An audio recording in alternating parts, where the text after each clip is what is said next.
Hello दोस्तों, मैं धनंजय गुप्ता आपका स्वागत करता हूं आज एक नई वीडियो में। आज के इस वीडियो में क्लास 12 केमिस्ट्री के विलियन चैप्टर से हम एक न्यूमेरिकल क्वेश्चन को डिस्कस करेंगे। आज के इस वीडियो में हम बात करेंगे आपके एनसीईआरटी बुक के उदाहरण नंबर 1.4 को लेकर। तो चलिए बिना समय गंवाए क्वेश्चन को देखते हैं कि क्या दिया गया है और क्या निकालने के लिए कहा गया है। तो देखिए क्वेश्चन में बोला गया है, यदि नाइट्रोजन गैस को 293 केल्विन पर जल में से प्रवाहित किया जाए तो 1 लीटर जल में कितने मिलीमोल नाइट्रोजन गैस विलेय होगी। नाइट्रोजन गैस का आंशिक दाब 0.987 बार है तथा 293 केल्विन पर नाइट्रोजन के लिए KH अर्थात हेनरी स्थिरांक का मान 76.48 किलो बार है। तो चलिए अब क्वेश्चन के कॉन्सेप्ट को समझते हैं ताकि हम ये समझ सकें कि कौन से फार्मूले से क्वेश्चन को सॉल्व करेंगे। तो देखिए यहाँ पर हमसे कहा गया है कि हमको एक विलयन तैयार करना है और इस विलयन को बनाने के लिए हमको 1 लीटर जल लेना है और उस जल में नाइट्रोजन गैस को प्रवाहित करना है ताकि नाइट्रोजन गैस की कुछ मात्रा जल में घुल जाए और हमको विलयन प्राप्त हो जाए। आप जानते हैं कि जब किसी गैस को हम किसी द्रव में घोलते हैं तो उसकी विलेयता इस बात पर निर्भर करती है कि इस गैस का द्रव सतह पर दाब कितना है। तो इस क्वेश्चन में दिया गया है कि नाइट्रोजन का जो आंशिक दाब है जल के सतह पर ये 0.987 बार है और साथ में हेनरी स्थिरांक का मान भी दिया गया है 76.48 किलो बार। तो इन सब डाटा से और इस कॉन्सेप्ट से आपको समझ में आ रहा है कि यहाँ पर हम एक गैस को द्रव में घोलने की बात कर रहे हैं जो सीधा हेनरी नियम से रिलेट करता है। तो इस क्वेश्चन में हम लोग फार्मूला लगाएंगे हेनरी नियम का। हेनरी नियम का सूत्र होता है कि P(N2) यानी कि नाइट्रोजन का आंशिक दाब बराबर हो जाएगा KH × XN2 यानी नाइट्रोजन गैस का विलयन में मोल अंश। उम्मीद है कि यहाँ तक की बात आपको समझ में आ गई है। अब यदि आप देखें तो P(N2) यानी नाइट्रोजन गैस का आंशिक दाब सीधा सीधा क्वेश्चन में दिया गया है और KH का मान भी सीधा सीधा दिया गया है, तो बड़े ही आसानी से हम XN2 के मान को निकाल सकते हैं। लेकिन थोड़ी सी यहाँ पे दिक्कत ये है कि जो P(N2) का मान है ये बार में दिया गया है और हेनरी स्थिरांक का मान किलो बार में दिया गया है। तो हम यहाँ पर क्या करेंगे, पहले किलो बार को बार में बदल लेंगे। आप जानते हैं कि किलो बार से यदि बार में लाना है तो हम इसमें 1000 का गुणा कर देंगे। आप जानते हैं कि जैसे किलोग्राम को ग्राम में आप बदलते हैं तो 1000 का गुणा करते हैं, वैसे ही यहाँ पर किलो बार को जब बार में बदलेंगे तो 1000 का गुणा कर देंगे। तो यहाँ से KH का मान आपको प्राप्त हो जाएगा 76480 बार। अब ये दोनों ही मान बार में हो चुके हैं तो आप दोनों मानों को इस फार्मूले में हेनरी नियम के फार्मूले में रख सकते हैं। तो चलिए अब मान को रखते हैं। तो हेनरी नियम का फार्मूला है P(N2) यानी नाइट्रोजन गैस का आंशिक दाब इक्वल टू KH × XN2 यानी विलयन में नाइट्रोजन गैस का मोल अंश। यहाँ पे P(N2) का मान हम रख देंगे 0.987 और KH का मान रख देंगे 76480। अब यहाँ से हम XN2 के मान को निकाल सकते हैं। इसके लिए क्रॉस मल्टीप्लाई करके इसको इधर कर देंगे तो हम लिख सकते हैं XN2 बराबर 0.987 अपान 76480। अब जब इसको हम सॉल्व करेंगे तो XN2 का मान हमको प्राप्त होगा 0.0000 यानी 4 बार 0 फिर 129। यदि इसको हम साइंटिफिक नोटेशन में कन्वर्ट कर दें तो लिखना आसान हो जाएगा और हम लिख सकते हैं XN2 बराबर 1.29 × 10 का पावर -5। आप जानते हैं मोल अंश का कोई मात्रक नहीं होता। इसका अर्थ ये है कि जब हमने 1 लीटर जल में नाइट्रोजन गैस को प्रवाहित किया है तो नाइट्रोजन गैस की इतनी मात्रा या आप कहें इतना मोल अंश उस जल में घुला हुआ है और विलयन बन गया है।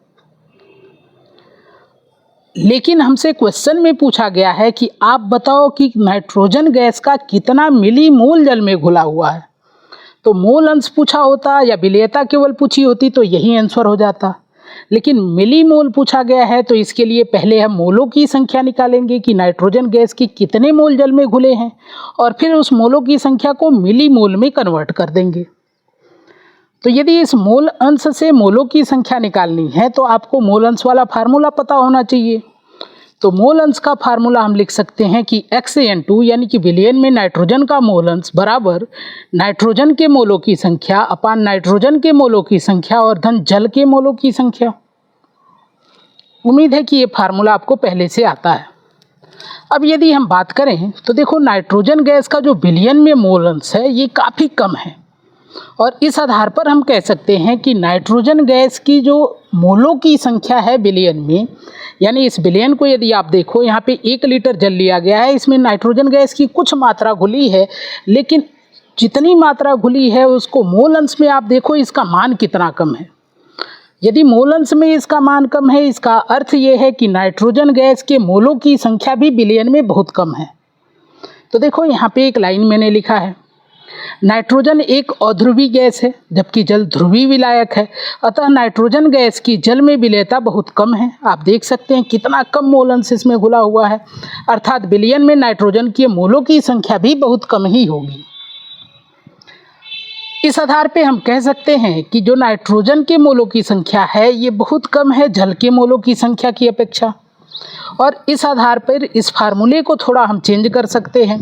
हम कह सकते हैं कि N2 जो नाइट्रोजन के मोलों की संख्या है प्लस NH2O यानी कि जो जल के मोलों की संख्या है, इसको जब हम जोड़ेंगे तो ये लगभग जल के मोलों की संख्या के बराबर ही प्राप्त होगा, क्योंकि नाइट्रोजन के मोलों की संख्या इतनी कम है कि इससे जल के मोलों की संख्या, इसको जल के मोलों की संख्या में जोड़कर कोई बड़ा परिवर्तन नहीं देखने को मिलेगा। तो यदि इस फार्मूले को हम थोड़ा सा चेंज करना चाहें तो हम लिख सकते हैं कि XN2 इक्वल टू NN2 यानी नाइट्रोजन के मोलों की संख्या अपान जल के मोलों की संख्या। अब जल के मोलों की संख्या की तुलना में नाइट्रोजन के मोलों की संख्या इतनी कम थी कि दोनों को जोड़ने के बाद कोई बड़ा बदलाव देखने को नहीं मिला, इसलिए हम यहाँ पे नाइट्रोजन के मोलों की संख्या को इग्नोर कर देंगे। बात आपको समझ में आ गई होगी। तो अब चलो इस फार्मूले को लेकर सॉल्व करते हैं और नाइट्रोजन के मोलों की संख्या यानी कि NN2 का मान निकालते हैं। तो देखो ये फार्मूला है, यहाँ पे XN2 का मान आपको पहले से पता है और NN2 का मान आपको निकालना है। तो यदि NH2O यानी कि जल के मोलों की संख्या पता हो जाए तो आप आसानी से नाइट्रोजन के मोलों की संख्या निकाल पाएंगे। अब क्वेश्चन ये है कि जल के मोलों की संख्या कैसे पता करें। क्वेश्चन में तो दिया नहीं है, लेकिन क्वेश्चन में एक बात कही गई है कि जो जल है इसका आयतन 1 लीटर है और आप जानते हैं कि शुद्ध जल का 1 लीटर बराबर होता है 1 किलोग्राम।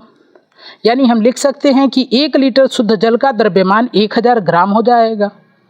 अब इस ग्राम की मात्रा को यूज करके हम मोलों की संख्या में पुट कर देंगे, यानी कि यदि जल के मोलों की संख्या का फार्मूला लिखें तो हम लिख सकते हैं जल के मोलों की संख्या बराबर जल का द्रव्यमान ग्राम में अपन जल का मोलर द्रव्यमान।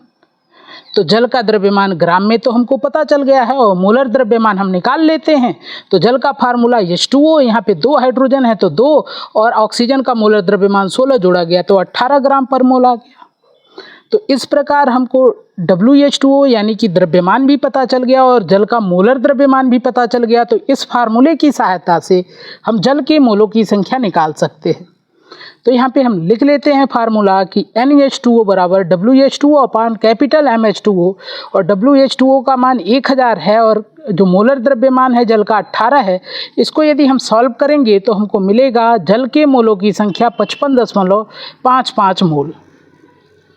तो अब हमारे पास XN2 पहले से ही था, NH2O का मान निकाल लिए तो नाइट्रोजन के मोलों की संख्या बड़ी आसानी से निकाल सकते हैं। तो चलिए अब वापस से इस फार्मूले पे चलते हैं और सभी मानों को यहाँ पे रख देते हैं। तो XN2 का मान जो नाइट्रोजन का विलयन में मोल अंश है ये हमको पता है 1.29 गुणे 10 का पावर -5 और जो जल के मोलों की संख्या है ये 55.55।